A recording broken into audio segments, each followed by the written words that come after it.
ఢిల్లీకి పట్టిన కేజ్రీవాల్ గ్రహణం ఇవాల్టితో వీడిపోయిందన్నారు కేంద్ర మంత్రి బీజేపీ రాష్ట్ర అధ్యక్షుడు కిషన్ రెడ్డి. ఇన్నాళ్లు అవినీతి పాలనతో ఢిల్లీ అభివృద్ధి కాలేదని చెప్పారు. డబుల్ ఇంజిన్ సర్కారు ఢిల్లీలో అభివృద్ధిని పరుగులు పెట్టిస్తుందని తెలిపారు. కాంగ్రెస్ పార్టీని చూస్తే అందరికీ జాలి కలుగుతోందన్నారు కిషన్ రెడ్డి. రాహుల్ వచ్చాక ఆ పార్టీ ఎన్నో ఓటములు చవిచూసిందని చెప్పారు. చాలా రాష్ట్రాల్లో ప్రజలు బీజేపీని ఆదరిస్తున్నారని తెలిపారు. మరి ప్రజల ఆశీస్సులు అందజేసి అధికారాన్ని కట్టపెట్టడం జరిగింది.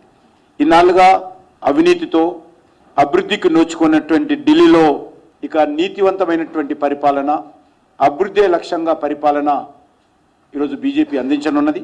ఆ రోజు అధికారంలో ఉన్నటువంటి కాంగ్రెస్ పార్టీ యొక్క అవినీతిని అరికడతానని అనేక రకాలుగా ఉపన్యాసాలు ఇచ్చి చివరకు అవినీతికి కేర్ ఆఫ్ అడ్రస్ ఎక్కడంటే అరవింద్ కేజ్రీవాల్ అనే విధంగా ఢిల్లీ యొక్క రాష్ట్ర రాజధానిలో ఈరోజు కనిపిస్తూ ఉంది. ప్రజలు నమ్మి అధికారం అప్పగిస్తే కుంభకోణాలు, అవినీతి పరిపాలనతో మరి అభివృద్ధిని మరచడం జరిగింది.